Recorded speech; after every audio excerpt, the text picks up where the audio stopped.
Actually, this is the fourth time I've tried to do this lecture. Last time I spent 52 minutes. It was a brilliant lecture, but it only recorded my face. So you didn't see the screen at all. All you saw was me picking my nose. It was kind of tragic. Anyway, this is Canvas, the Canvas screen for your class. Let me put it in view as a student. Come on. There we go. Okay. As you can see, it's 392.48, spring of 25. I'm going to show you how to access the lectures. Okay. So here's last week's lecture. If you're getting what everybody else seems to be getting, if you click on that, okay, this is the screen that you get. But you can still go to the lecture, and all you need to do is click on the title up in this gray strip.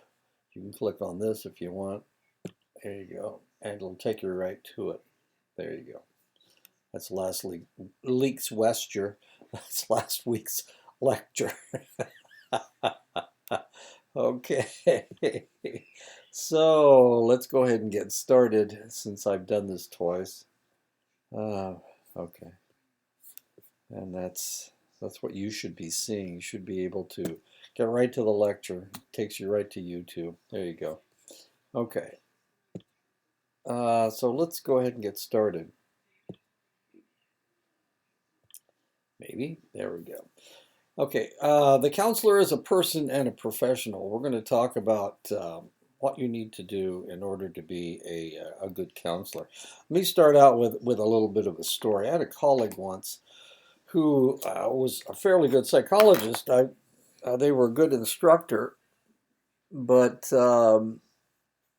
they hadn't really dealt with their life.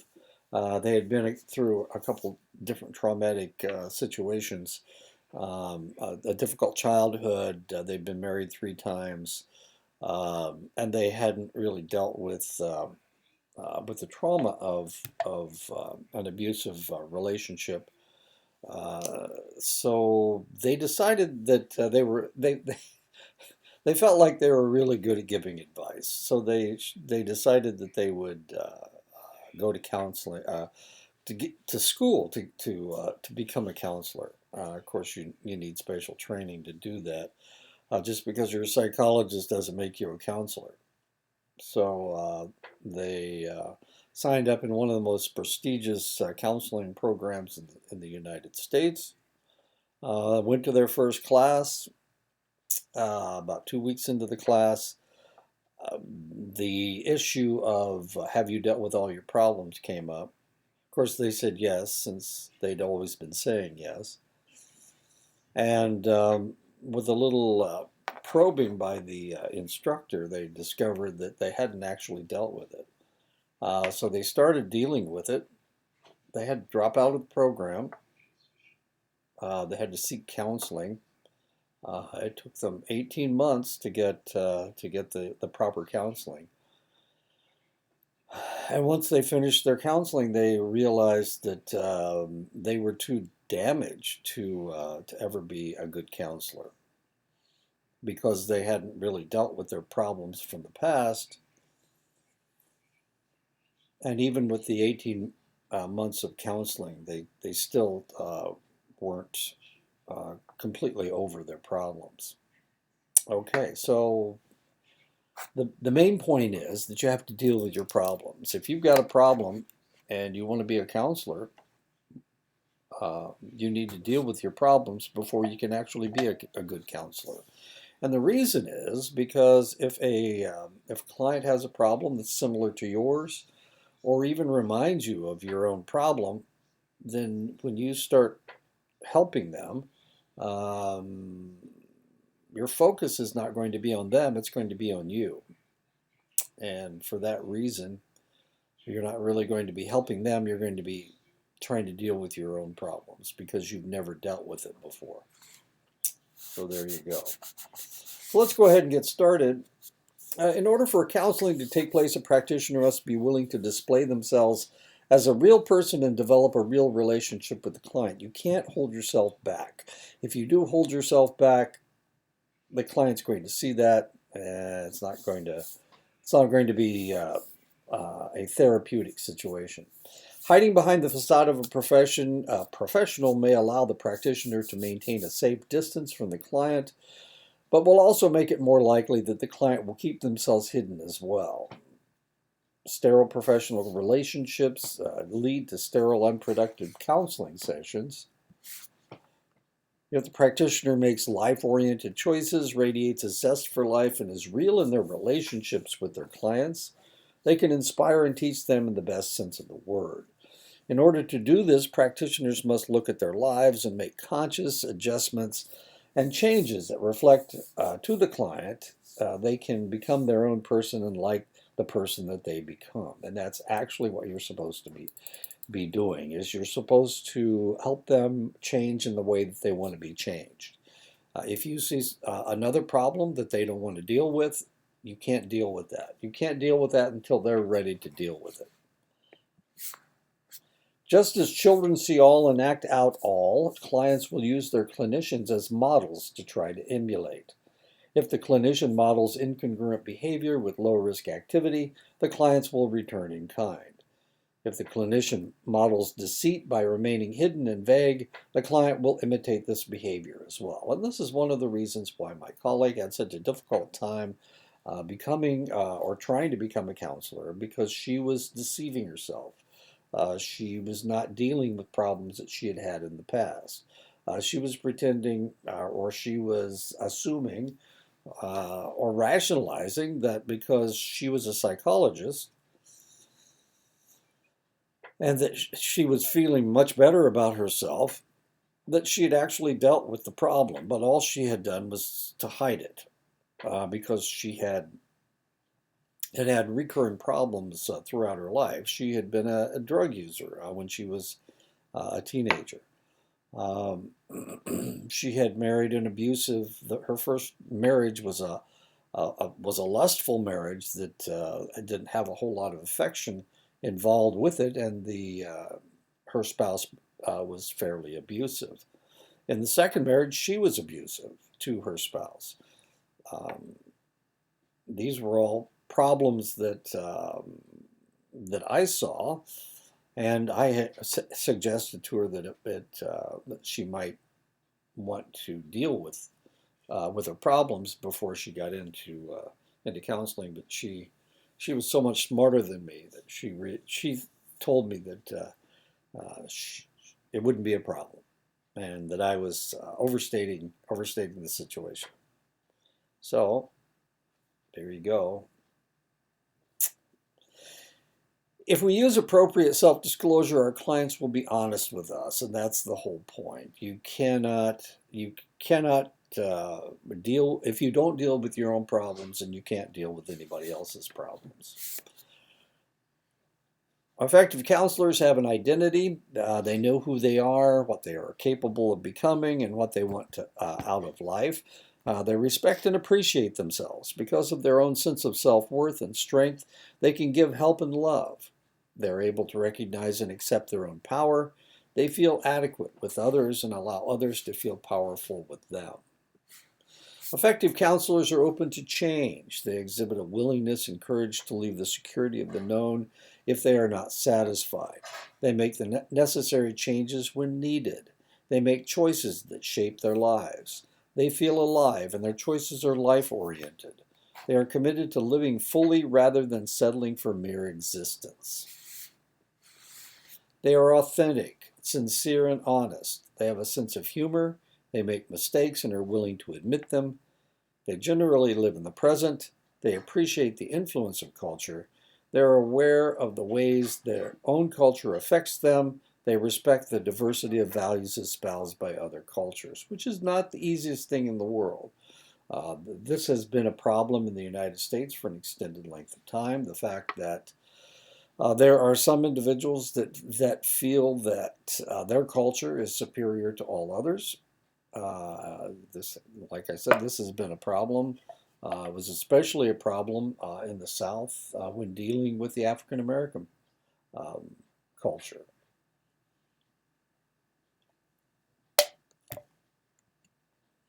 They have a sincere interest in the welfare of others. This concern is based on trust, respect, care, and the real valuing of others. So if there's a group out there that you're not really crazy about, this is going to become quite obvious, and you need to be able to deal with everyone, not just people that look like you, people that act like you. You need to be able to deal with everybody. They become deeply involved in their work and derive meaning from it.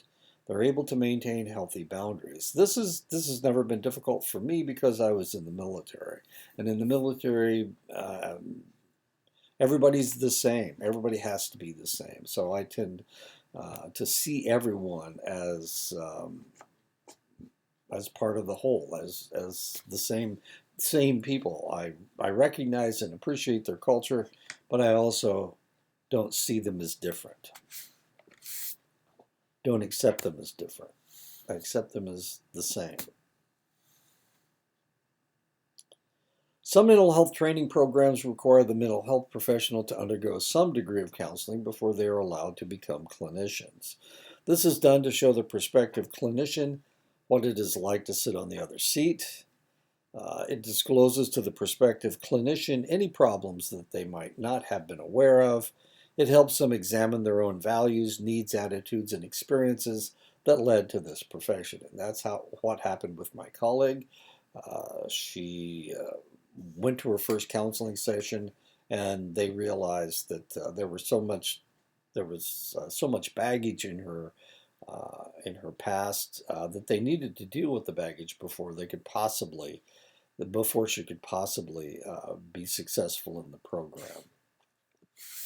The role of the counselor is to create a climate in which the client can examine their thoughts, feelings, and actions in order to arrive at solutions that are best for them. Because the client must deal with their own problems and find their own solutions based on their value system, it is essential that the counselor not muddy the water by imposing their own value systems on the client. This may not be as easy as it sounds, and let me give you some examples. This is Joyce. She's 30, she's married, has 3 children. She's struggling with her decision to stay married. She perceives her husband as boring, uninvolved with the children, complacent, and a workaholic. Joyce's attempts to get him to join her in marriage counseling have been a failure. Joyce's husband maintains that he is fine, and Joyce is the one with the problems. Joyce tells the therapist that she is only staying with him for the sake of the children. Joyce is thinking of having an affair to find someone who will meet her physical and emotional needs. After 6 months, your relationship with Joyce seems to be strong. Joyce is still working through her marital problems, but they seem almost impossible to deal with.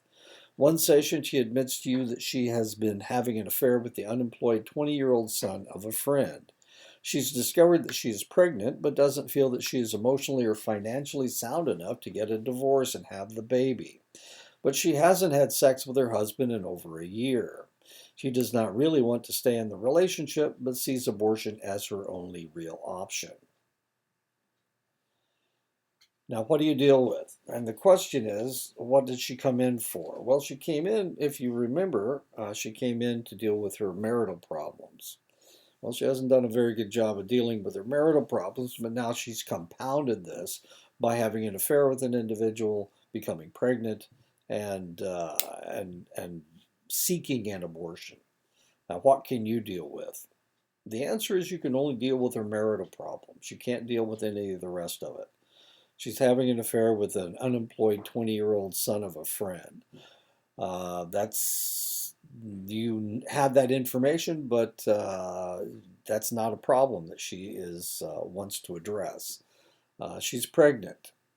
That's a problem, but if that's not a problem that she wants to address. Her husband's going to be aware that it's not his child, but that's not a problem that she wants to address. She wants to get an abortion. Unless she presents this as a problem that she needs to address, There's nothing you can do about it. It isn't something that you can deal with. What do you say to Joyce about her affair? What do you say to Joyce about her marriage? What do you say to Joyce about the options in her pregnancy? This far in the therapy, can you pass her off on another counselor who has no qualms about infidelity or abortion? And the answer is no, you can't. She's your client. You have to deal with it. Can you send her to a counselor who specializes in talking women out of abortions? The answer is no, you have to deal with this. Is it ethical to continue counseling Joyce if you are morally opposed to taking human life in this manner? And the answer is you can't.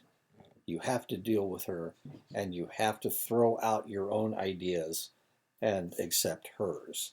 She's the one that has to make this decision. It's not your decision. So no matter how you feel, you have to throw that out the window and deal with her problem from her perspective. This is Suzanne. She's single, quite the party animal. She's seeing you for an over-the-counter drug problem that she is trying to kick. She tells you about some of her exploits. She engages in unprotected sex with multiple partners. One-night stands are more normal for her. She laughs about pregnancy or sexually transmitted diseases. She says she has an eye for the guy who is packing. Married guys are the easiest to pick up because they're always clean. So, okay. Why is she giving you all this other information if all she's trying to do is kick her habit? The answer is that she's trying to distract you from helping her. The more she can distract you, the less you will be dealing with her problem, with her drug problem, and that's what she's trying. That's what she came in for. So your focus needs to be on her drug problem, not on all the other strange things that she keeps telling you. Some of this may not be true anyway.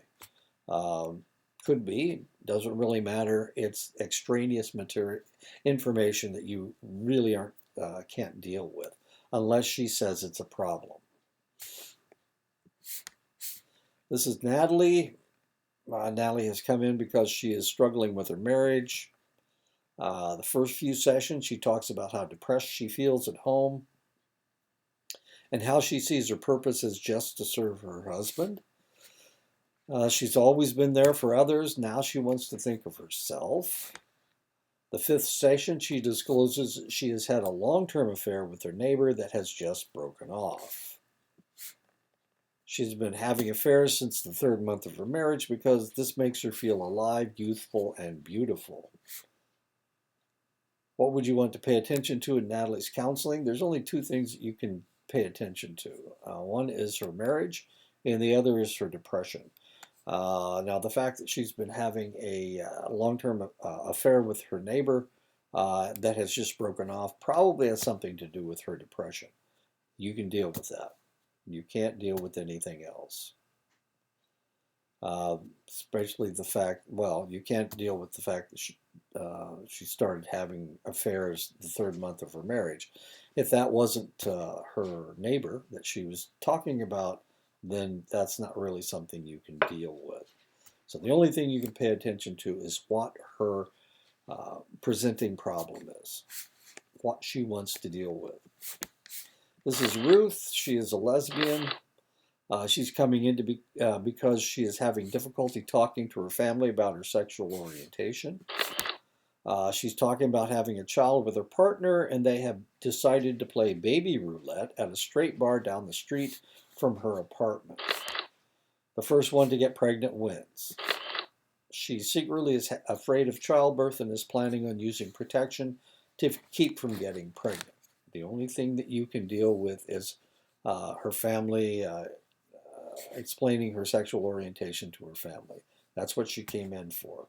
Unless these other things that she's talking about become a problem that she wants to deal with, you can't deal with it.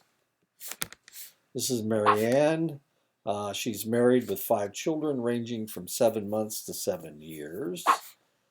She's seeing you as a marriage counselor. Her husband won't come in because he's not the one with the problem. She's just met the man of her dreams. and by golly, he lives right next door. She wants to divorce her husband and run away with her neighbor's husband.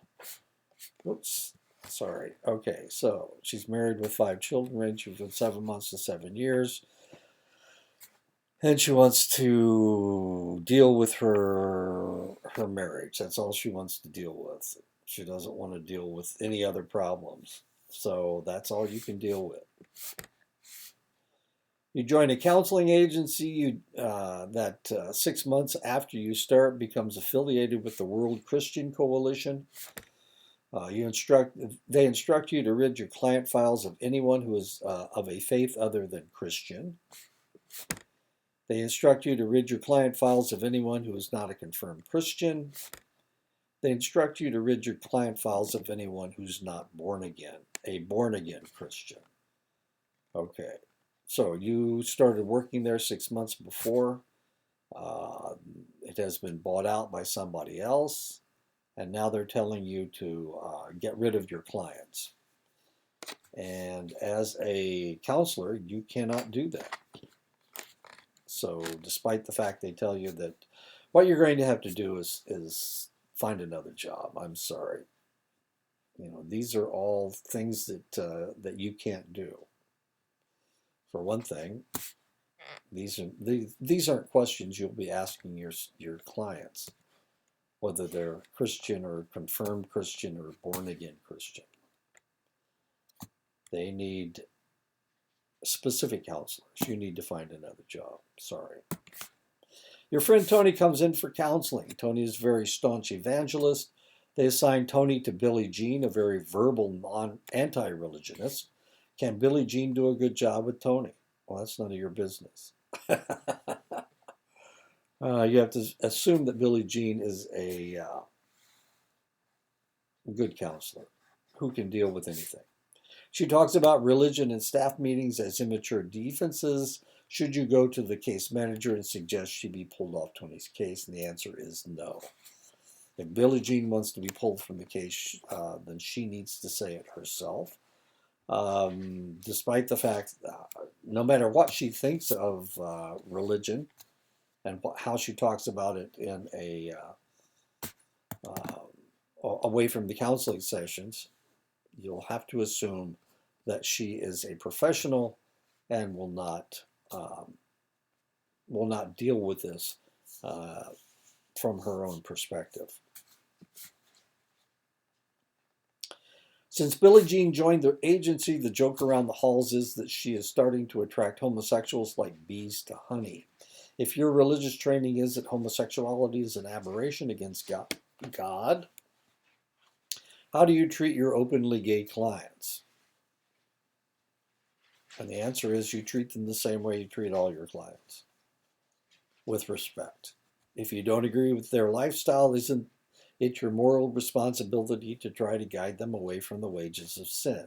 The answer is that's none of your business unless they tell you that that is a problem that they want to deal with. Will you be able to help them with defining their goals for therapy? And the answer, if you are a professional, the answer is yes. Lydia has been working with you to try to kick a 4-bindle-a-day crank habit. She has just learned that she is HIV positive from using dirty needles. She has been watching her posse drop painfully from HIV over the past 5 years. One reason for her resolve to kick. She has decided to end this thing while I still have a little dignity. What do? You have 2 things that you have to do. One of them is you can't let her commit suicide. And the other thing is that you need to deal with her 4-bindle-a-day crank habit. That's all that you can do. But because it is part of your training that if she is threatening somebody else or threatening her own life, then you have to deal with that.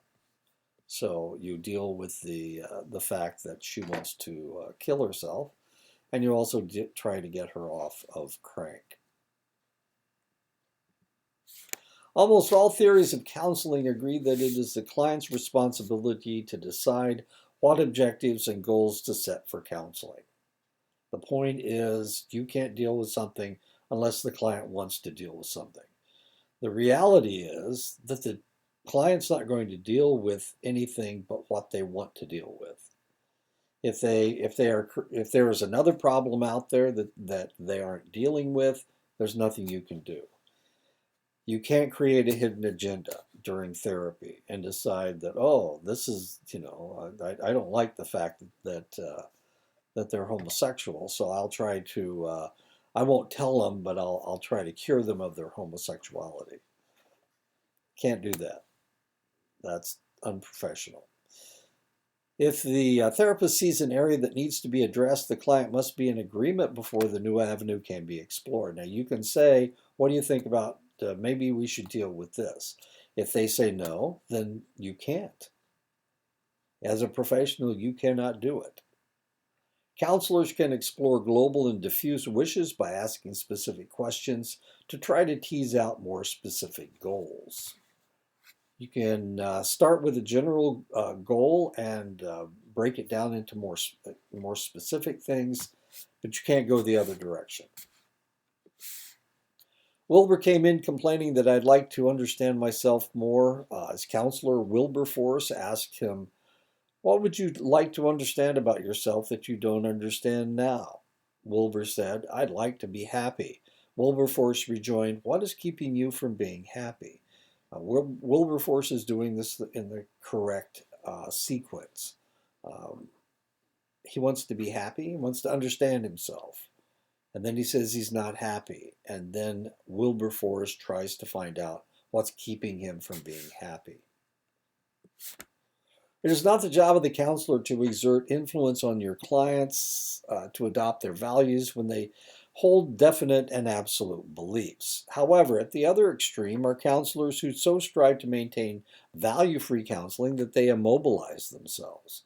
Counselors should be willing to express their values openly when they are relevant to the questions that come up in your sessions with clients. Remember, we had Billie Jean that was an religious.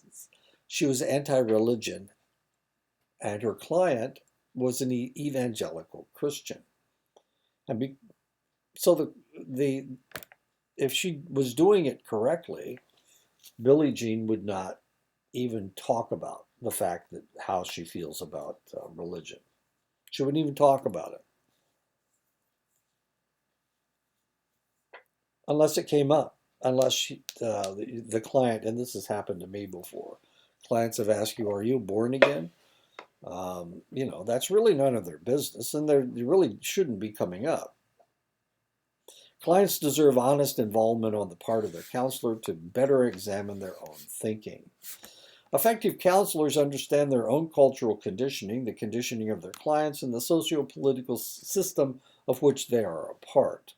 Now, this was a lot more severe in the past. Now that the internet has taken over the world, people are far more global.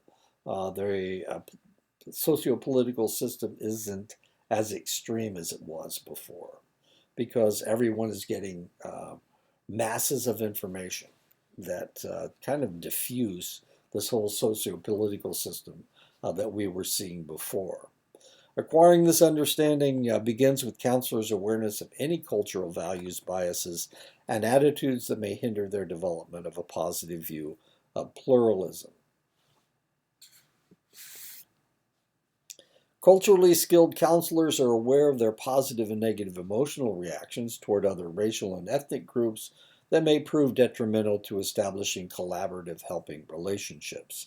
They seek to examine and understand the world from the vantage point of their clients. And this is the only way that you can see things. You have to see it from their point of view. They don't have to see it from your point of view. You have to see it from their point of view. You have to be flexible enough to be able to understand where they're coming from. They respect clients' religious and spiritual beliefs and values. They're comfortable with differences between themselves and others in terms of race, ethnicity, culture, and beliefs. Because a culturally skilled counselor understands the dynamics of oppression, racism, discrimination, and stereotyping, They're in a position to detect their own racist attitudes, beliefs, and feelings. They do not impose their values and expectations on their clients from differing cultural backgrounds and avoid stereotyping clients. They possess knowledge about the historical background, traditions, and values of the client populations with whom they work. And you need to figure this out. You need to understand your client from all of these perspectives, their historical backgrounds, their traditions, and their values. You need to understand this. And it's one of the reasons why if you move from one place to the other, and well, I've moved 17 times. I moved 17 times in 35 years and lived overseas. And I got used to doing this. I got used to seeing things from the other person's perspective, while at the same time maintaining my own culture. I thought that was important. It was important that I be genuine to myself, as well as understand the people that I was around. Culturally skilled counselors take responsibility for educating their clients to the way the therapeutic process works, including matters such as goals, expectations, legal rights, and the counselor's orientation. They enhance their counseling methods by using methods and strategies and define goals consistent with the life experiences and cultural values of their clients.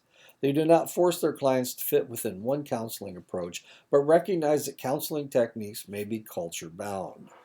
And a lot of them are, and we're going to see that as we're going through psychoanalysis, Gestalt, Rogers, client-centered therapy, CBT, behaviorism. A lot of these are culture bound, and they were developed because they fit in this culture. Timo is from Alaska. He is in Fort Defiance to train on the CGI system. He was referred to CDC from IHS for alcohol abuse. In group, he calls the people here white natives and urban Indians. He challenges any real natives to come up to God's country and live off the land like his people. What do you do with Timo? And the answer is nothing. Timo, that being an Aleut or Inuit, is part of his culture, and the fact that he lives a fairly basic life in Alaska, and you live a different life, that you just need to deal with him the way that he sees things. You can't tell him that he's wrong, because that's part of his culture. And it also might be part of his strength, the fact that he believes so much in his own culture. And that's important. I have an allergy against one of my cats. Ugh, drives me crazy. Kareem has a certificate of Indian blood. He has come here voluntarily for the treatment of substance abuse after trouble in Oakland, California. If you've ever been to Oakland, California, it's a very urban area. And it's an urban area. Let's just say that. He began treatment in Phoenix and Denver, but left each program because of racist treatment. How do we ensure that Kareem is treated well here?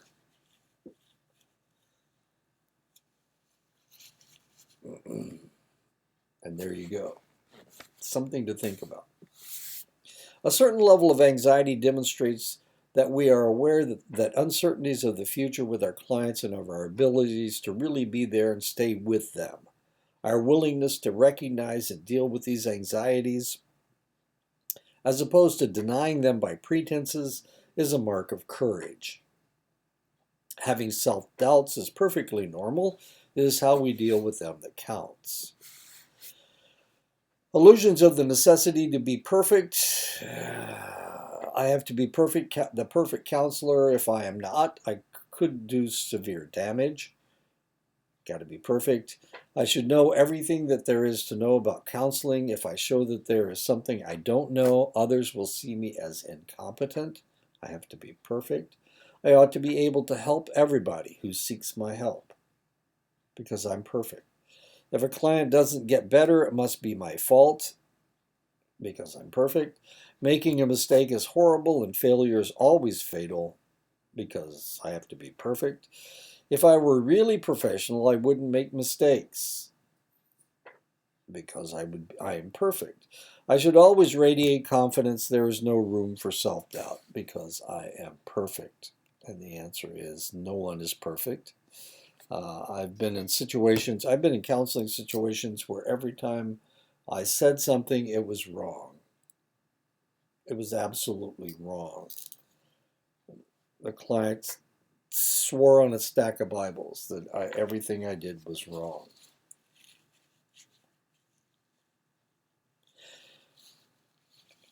And sometimes that it's a defense mechanism that clients use. The fact that you don't know what you're talking about, and they do know what they're talking about. Usually, this is a situation where a client lives in an environment where someone is very critical of them, and because of that, they're trying to show you that well they're um, because they're used to people telling them how wrong they are, they're doing the same thing to you,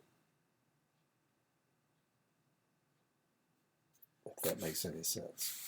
We cannot realistically expect to succeed with every client. Even experienced counselors at times become glum and begin to doubt their value when forced to admit that there are clients whom they are not able to reach in a significant way. And I feel this way after each semester. Did I teach everybody? I had to flunk some of the people. Maybe I'm not doing this very well. This happens to me, and it happened to me when I was doing counseling. Maybe I don't know what I'm doing. You know, what do they call that? Well, there's a word for it. There's a phrase for it. It is not uncommon to feel threatened by silences to the point of doing something counterproductive to break the silence and relieve our anxiety. Now, you guys probably don't have nearly the problem that a lot of white counselors will have. Um, Caucasian, Anglos, whatever you want to call people who are white, have this problem with silence, have a much more serious problem with silence. When silence occurs, the good therapist will explore with the client what they mean. Let me give you an example. Let me tell you a little story. I had a friend who was he had a PhD in Native American studies. Well, the interesting thing was he was a Jewish guy from New York City, and for some reason he decided that he wanted to get a PhD in Native American studies, despite the fact he had never been around American Indians, had never been around indigenous people, except, in a tertiary manner in New York City. Uh, so he decided that he would get his PhD in Native American Studies. And one of the things that he did was come out to the Navajo Nation to interview elders of the Navajo Nation. Some of them didn't speak any English. They just spoke Dene Bazad. And so he had a translator, and he would go to their hogods or their houses, and he would interview them. And when he first started, one of the first people that he tried to interview, he's asking him questions, and the guy's answering his questions, and it took a while. It took a while. He didn't like that because, well, he's from New York City for one thing, and they do try to do everything as rapidly as they possibly can. So he's sitting there, and the guy's not saying anything. He's kind of just looking at him. He's just asked him a question, and he's not answering it. So he asks the guy, why is he taking so long to answer my questions? And of course, the guy interpreted this into Dene, and the guy and the elder said to him, "Well, John, your questions are such good questions. I want to give you the best answer I possibly can. So I'm thinking as deeply as I possibly can to give you the best answer. So if I apologize for my delaying my answers, but I want to give you the best answers I possibly can. And of course, who knows what the guy actually said to it. But this is what he translated as the elder saying, and John was really humbled by that. And after that, he was much more patient. But he had to practice. He had to practice being patient. And strangely enough, John became the head of the department of Native American Studies at MSU Billings, and that doesn't seem that odd, except if right up the road is the Crow Reservation. So here we got this New York Jewish guy from New York who's the head of the American Indian Studies Department. And he's right next to the Crow Reservation. And just north of the Crow Reservation is the Northern Cheyenne Reservation. So you get all these real powerful American Indian groups around him. And so who's the head of the department? It's a guy that's not even American Indian. It's a guy that's not even from Montana. It's a guy from New York City. New York City. Which was kind of weird because there was a college that was between the Fort Belknap and the Rocky Boy Reservation in Havre. And he was from Finland. He wasn't even from the United States. And here this guy was the head of the Native American Studies Department at University of MSU Northern is what the college was, strangely enough. And he brought his wife, and his wife was from Puerto Rico. And she worked at Fort Belknap College. How weird things get sometimes. And you might wonder, well, what the hell were you doing there? Well, why were you at Fort Belknap? And the reason I was at Fort Belknap was because I've got my job on it from a grant that the University of Montana had to bring or to teach indigenous people psychology so that they could increase the mental health in Montana. One of the problems that we had when I first got there was the fact that there weren't any PhDs in psychology in Montana, except for there was one, and she was Coeur d'Alene from Salish Kootenai, from the Flathead Reservation. She was the only one in the whole state, and of course, it's counseling is one of those things that the same culture dealing with the culture's problems. That's the best way to do the counseling, and that's what they were trying to increase. This is during the Clinton administration, so actually, it's right after the Clinton administration. That's where the money came from, the Clinton administration. It was during the Bush administration. Yeah, it was during the Bush administration, but the money had already been allocated during the Clintons administration. Anyway, not important, not important. That's why I was up there. Just trying to help. And today, three of my students, one is a counselor. Three of the students I had up at Fort Belknap, two have PhDs now, and one is a counselor. The other's not working in the field, but one is a counselor, and the other one is a instructor. He has a PhD in psychology, and is teaching psychology in Montana. And strangely enough, he's not teaching on a tribal college. At a tribal college, he's teaching at one of the. He's teaching at MSU Bozeman.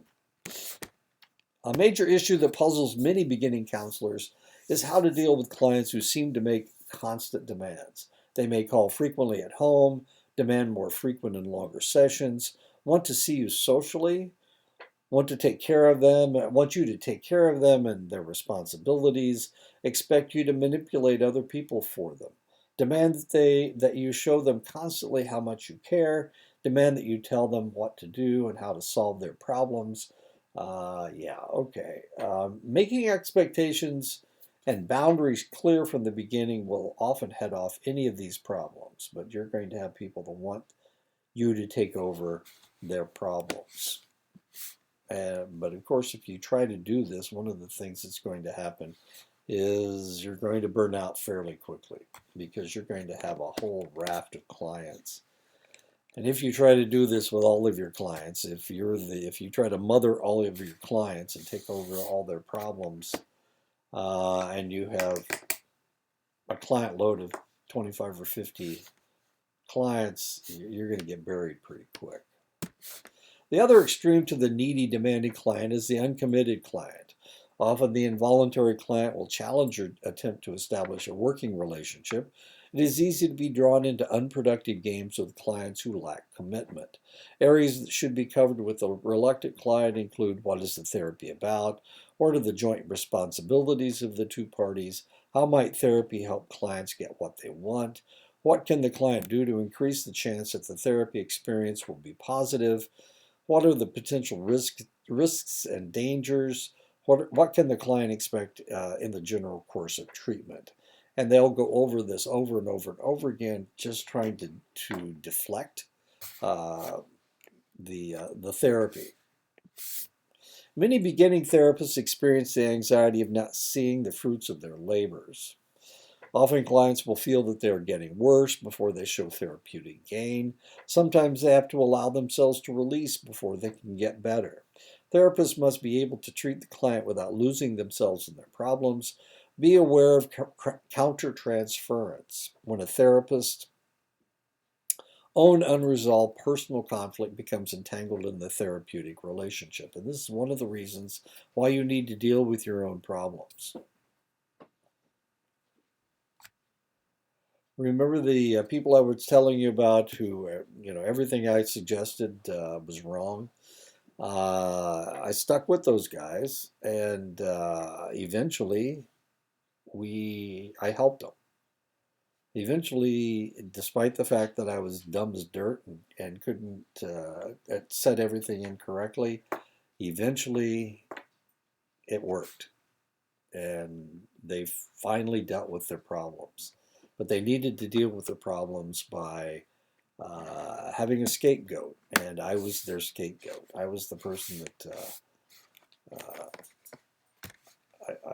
I couldn't say anything right. A lot of times, what would happen is they would tell me how wrong I was, and then the next time they came in, they would say, I thought about what you were saying, and maybe you weren't as wrong as I thought you were.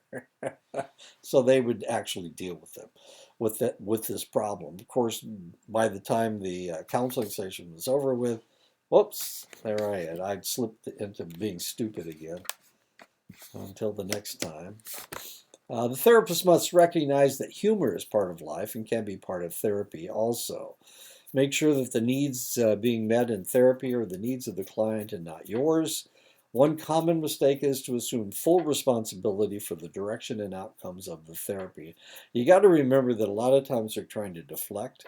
A lot of times they're trying to guide you down the wrong path because the right path is too painful for them.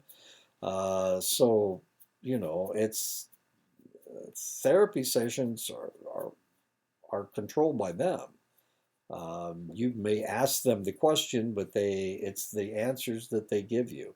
If they're shallow answers, you're not going to get anywhere. If they're very deep answers, well, maybe you will.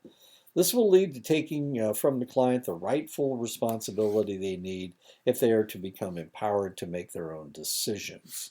Therapists help clients discover their own solutions and recognize their own freedom to act. A common mistaken notion is that giving advice is the same as counseling.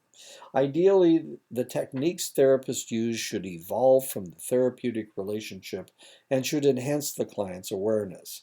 Trying new techniques to break a counseling impasse may lead to more confusion and do more harm than good. Discuss technique changes with the client to prevent confusion. And of course, remember that they don't want to deal with these problems. Otherwise, they would have dealt with them already. So there's a lot of deflection that's taking place. Counselors in training need to be cautioned about the tendency to mimic the style of another counselor. There is no right way to conduct therapy. You need to find your own voice. Wide variations in approach can be effective. A therapist inhibits their potential effectiveness if they attempt to imitate another therapist's style. Borrowing aspects can be productive, but a genuine therapist must speak through their own distinctive voice. A good example is I had a student that was wanted to treat people for PTSD. He was a combat veteran, and he was very direct. He was kind of grouchy, and of course, I'm not grouchy. I tend not to be, and I try to use humor as much as possible. And he couldn't do that. He couldn't act like I do because it just wasn't in his nature. He'd been a ranger. He was, tough as nails, and that's the persona that he needed to project. But he tried to use my style, and it was wow. It was a strikeout every time. So you need to develop your own voice. Now he has become a counselor. He has a degree in social work, and has become a counselor working with combat veterans. And that is it. Okay, so I'll talk to you guys next week.